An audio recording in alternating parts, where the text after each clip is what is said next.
تو بہرحال ایک لفظ آباد عذاب ہے، اس میں سب کچھ آ جاتا ہے، لیکن ساتھ اس کے مہین کہا ہے ذلت آمیز عذاب، کسی کو اذیت پہنچانا، کسی کو تکلیف دینا بجائے خیش ایک ظلم ہے، جرم ہے، لیکن اس کے ساتھ اس کو ذلیل کرنا جو ہے یہ اس سے بھی زیادہ بڑا سنگین جرم ہے کہ قرآن نے وَلَقَدْ كَرَّمْنَا بَنِي آدم کہا ہے کہ ہم نے ہر انسانی بچے کو واجب و تکریم پیدا کیا ہے۔ یاد رکھیے عزیزان ایمان، یہ اذیتیں، یہ تکلیفیں، یہ صعوبتیں جو جابر ظالم مستبد حاکمین کی طرف سے محکوموں پر روا رکھی جاتی ہیں، یہ ان کی طبعی زندگی کے لیے ہوتی ہیں، جسمانی تکلیفیں ہوتی ہیں۔ اصل تکلیف یا اصل اذیت یہ ہوتی ہے جب انہیں ذلیل کیا جاتا ہے۔ تو عزت نفس کا چھیننا جو ہے اس سے زیادہ اور مہین عذاب قرآن نے کہا ہے، ذلت آمیز عذاب۔ یہ ہے جو کچھ یہ قومیں کرتی ہیں،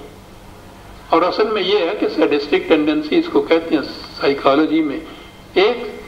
ایک نفسیاتی بیماری ہوتی ہے کہ دوسرے کو اذیت دے کے اس سے خوش ہو جانا، لذت اٹھانا دوسروں کی اذیت کے اوپر۔ وہ لذت یہ ہوتی ہے کہ یہ اسے ذلیل کر رہا ہوتا ہے۔ کہا کہ ہم نے ان کو ایک اس عذاب سے بچایا جو عذاب ذلت آمیز تھا، ان کے لیے عذاب تھا۔ وَلَقَدِ اخْتَرْنَا، فرعون کے عذاب سے، وہ بہت بڑا مستبد تھا، سرکش تھا، حدود فراموش تھا، اس لیے اس کے عذاب سے ہم نے بنی اسرائیل کو نجات دی۔ وَلَقَدِ اخْتَرْنَاهُمْ عَلَىٰ عِلْمٍ عَلَى الْعَالَمِينَ، انہوں نے وحی خداوندی، یعنی یہاں کہا ہے کہ انہوں نے علم کا اتباع کیا، اس لیے ہم نے انہیں اس زمانے کی اقوام پر فضیلت عطا کر دی، برتری عطا کر دی۔ علی علم برتری یہ ہوتی ہے نبی کے ذریعے سے جو ہوئی، وحی خداوندی کی روح سے، علم و بصیرت کی روح سے، دھاندلی سے نہیں، استبداد سے نہیں۔ یہ اتنا ہی فرق ہے اس نظام میں جو وحی کی روشنی میں لایا جاتا ہے اور جو اقوام عالم اپنے طریق سے لاتی ہیں، اس میں استبداد ہوتا ہے،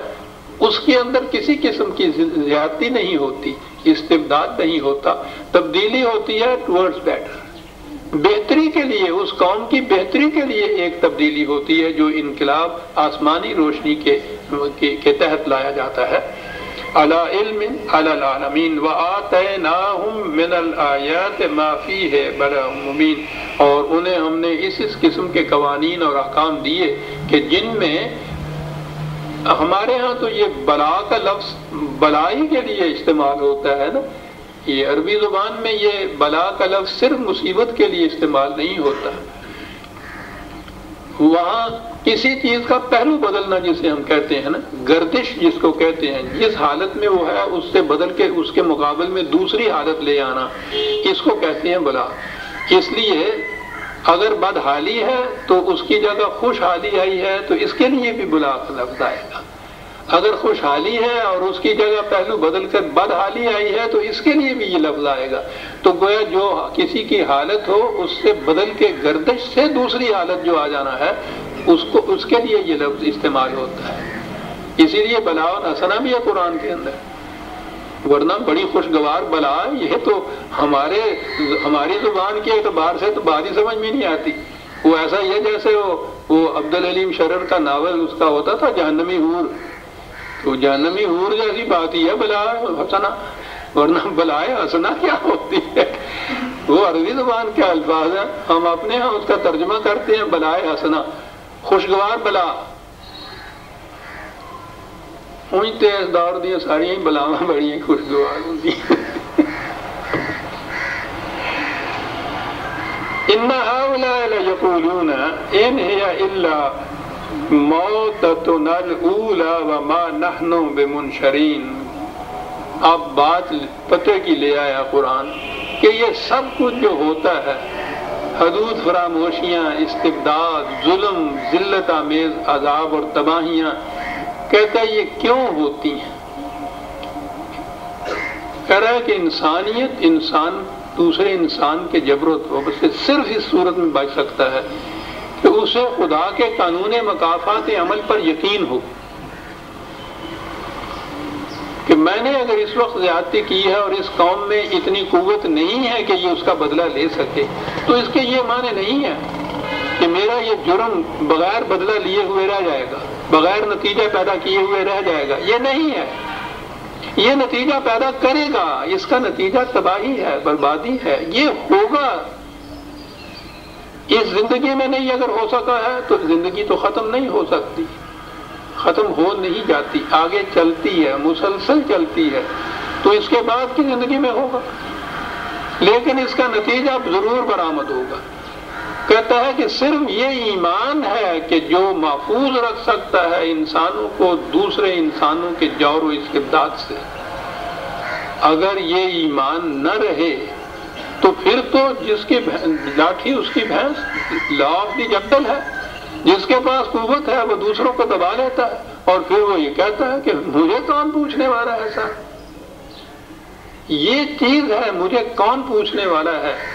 کہ جو اس پہ ان لوگوں کو آمادہ ہی نہیں ہے، جری کر دیتا ہے کہ جہاں کہیں کمزور و ضعیف نظر آئے بطش ربک، اس کو بطشن شدید قرآن کہتا ہے، گرفت کرتے ہیں اور سختی سے گرفت کرتے ہیں کہ ان کی ہڈیاں توڑ دیتے ہیں، کیونکہ ان کو یہ یقین ہوتا ہے کہ ہمیں کوئی پوچھنے والا نہیں ہے۔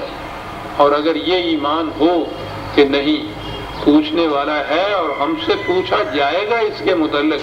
وہ کہتا ہے کہ پھر اس استبداد اور ظلم کے اوپر قومیں نہیں اترتی۔ کہا کہ یہی چیز اس قوم میں ہے جس کا جو ہماری مخاطب ہے اس وقت،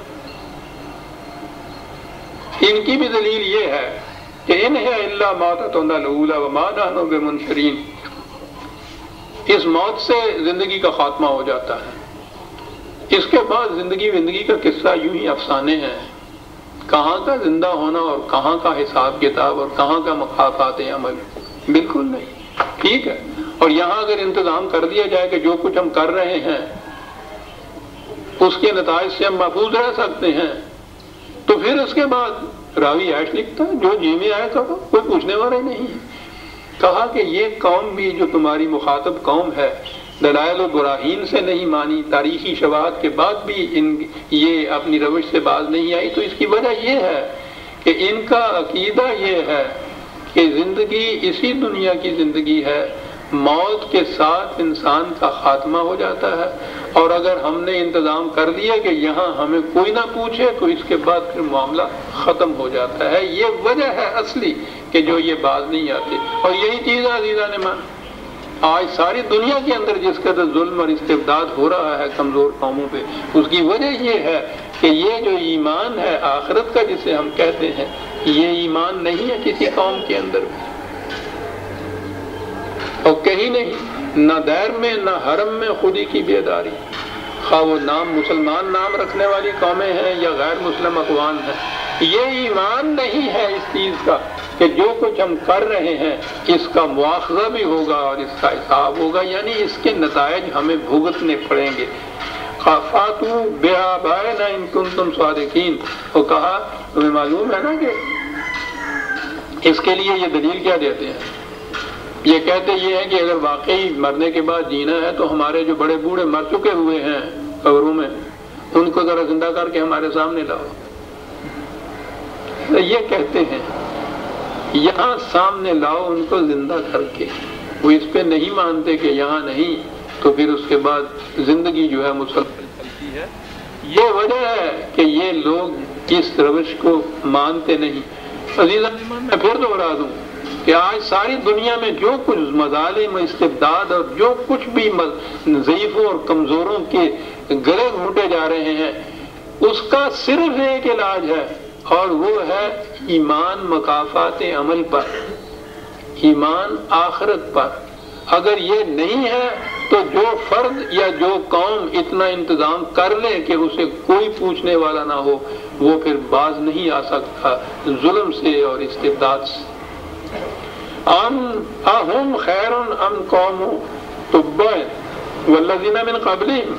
اہلکناہم انہم کانوا مجرمین، ان سے کہا کہ پھر ان سے یہی بات کہو کہ ان اقوام کے اوپر کی تعریف پہ بگا ڈالو